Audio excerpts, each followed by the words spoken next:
All right, let's talk about Josh Allen versus Lamar Jackson in the MVP discussion. So, I made the kind of hot take toward the end of last season that I felt like Josh Allen deserved the MVP. And after looking at it, I still do believe I think I would have given my vote to Josh Allen, even though I think Lamar is a close second in my book. People don't like this take. People think, how could you say Lamar didn't deserve MVP after what he did? And again, I'm not trying to tear down Lamar Jackson. I'm a big Lamar Jackson fan. I just think Allen was a little better. I'm going to assume a lot of you are not on my side, but maybe willing to hear me out. So let me go into some numbers to kind of explain, again, not the stated numbers are the end all be all, but just to give you an idea of why I've come to the conclusion that I've come to. These are the 6 main stats we're going to use. It's Pro Football Focus grade, passer rating, EPA per play, big time throw percentage, turnover worthy play percentage, and completion percentage over expected.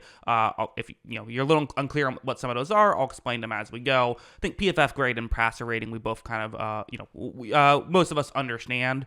You see that Josh Allen was first in Pro Football Focus grade, but 16th in passer rating, whereas Lamar third in PFF grade, but fourth in passer rating. And this right here disqualified Allen from winning MVP. Like, he was never going to win MVP once he posted the 16th best passer rating. Doesn't matter if he was the most valuable quarterback or not. In my opinion, passer rating is definitely a team stat, whereas some of these other stats are more individual based, such as a Pro Football Focus grade. That being said, it just, that's not how the voters are going to view it. This disqualified Allen right here. He was never going to win MVP. Lamar also, listen, really good stuff from Lamar, right? This isn't going to be a video tearing down Lamar, and probably by the end of this, I'm hopeful that you'll say, wow, they were both really good this season. But for Lamar, again, having the best record in football, beating basically all of the other top contenders and blowing out some of them and posting the 4th best passer rating, that's usually going to get you MVP. So, even whether you think he deserved it or not, the narrative was so strong, he was going to win it. Josh Allen finished 3rd in EPA per play, and Lamar finished 8th in EPA per play. This is when you drop back, you're the one who takes the ball, you don't hand the football off. On a per play basis, how many points added did you give to your team? You see, Allen was, the Bills were actually better when Allen took the snap than when Lamar took the snap. But there's an asterisk next to this, right? In fairness to Lamar, when you run the ball more, your EPA is going to go down. They run the ball more, so that's going to be a part of it. And also, I think the other obvious factor for me is just the fact that he adds value in other ways. The running game is easier when you have Lamar than with Josh Allen. Now, Allen runs the ball as well, so it's not a total unfair thing, but it is worth mentioning that the team EPA per play for Allen, it's still 3rd best in football for the Bills, but for the Ravens, they jump up to 6th, so they do move a couple spots up if you factor in the whole offense, which is maybe actually more fair. I don't know, but yeah, there is that. And also, I want to just clarify something I said a little bit earlier about the Allen saying Lamar had the narrative, so he was probably going to win. That's usually how MVP works. MVP is usually a narrative-based award. That doesn't mean that the most valuable player can't also be the guy who has the best narrative. In fact, often that is the case, but just that's what I mean by that. I'm not trying to discredit the award or anything like that, but yeah. Let's move on to big time throw percentage. This is Josh Allen's biggest win. He is tied for 2nd best in big time throw percentage, whereas Lamar is just at 16th, which isn't bad, but it certainly isn't spectacular either. Lamar isn't someone who is constantly making these incredible, unbelievable throws. And again, part of that is so much of Lamar's value is his running ability, but still, you see that's maybe why you have the higher EPA per play for Allen. He's making some of these tougher throws that maybe aren't showing up on the stat sheet like a passer rating, but are still incredibly difficult, and he's able to pull off some of these plays. So that's definitely worth noting. Although again, 16th isn't bad. There's about 43 eligible quarterbacks, so it's on the higher side for Lamar, but this is definitely Allen's biggest win here. Turnover worthy play percentage might not be as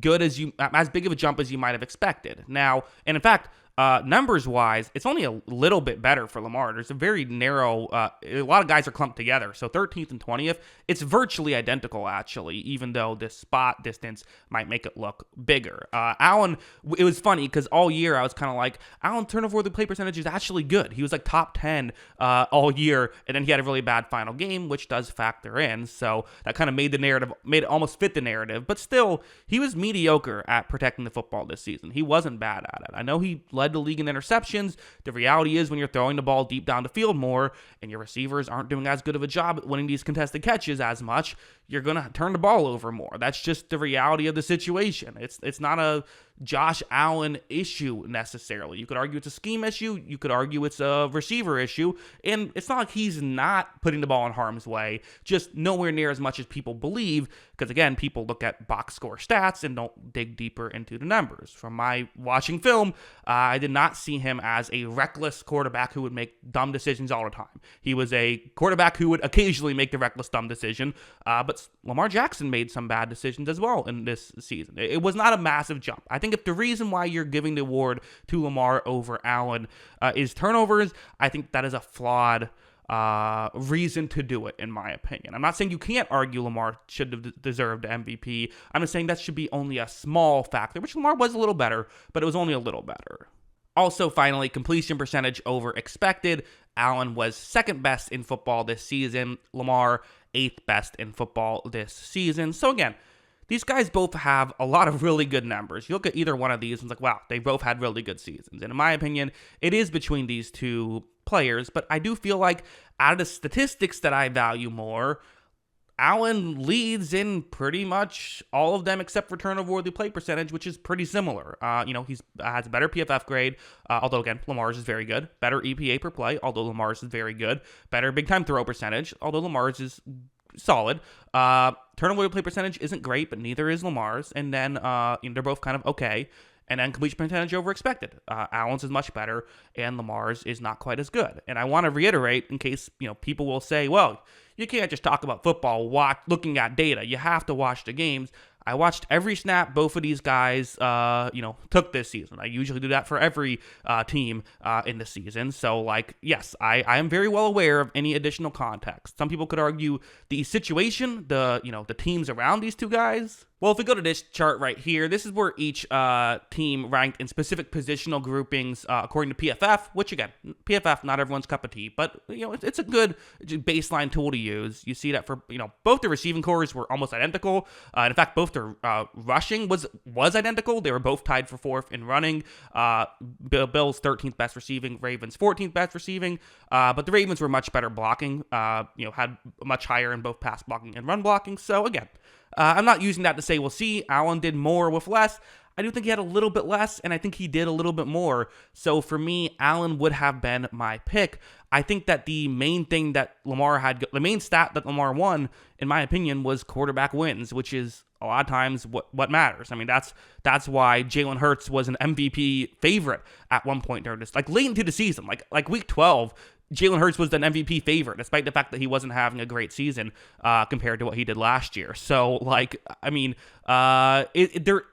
the narrative, I think, helps a lot of people make their jump to their conclusions a little bit quicker. I do think that happens. And I want to be clear, again, there's always the four camps, right? There's the people that think Josh Allen should win MVP, but don't really understand why. The people that I am the camp I hope I'm in, which is the people that think Josh Allen should win MVP and do understand why. And then there's people that think Lamar Jackson should win MVP but don't understand why. And then people that think Lamar Jackson should win MVP and do understand why. So I'm not saying that anyone who thinks Lamar should win MVP is dumb, because no, he had a great year. What he was able to do, you could argue the great defense hurt him in some ways because he couldn't push the ball down the field because that wasn't what was required of him, which maybe that's part of it, and maybe that's why he deserves MVP. That's a fair argument. I think it's a reasonable minds can differ here, but I feel like it's so lopsided one way, which I don't think is fully fair, and I probably would have given it to Allen. But yeah, those are my thoughts on all of this. What are yours? Let me know in the comments below. Always love hearing from y'all, and of course, as always, thanks for watching.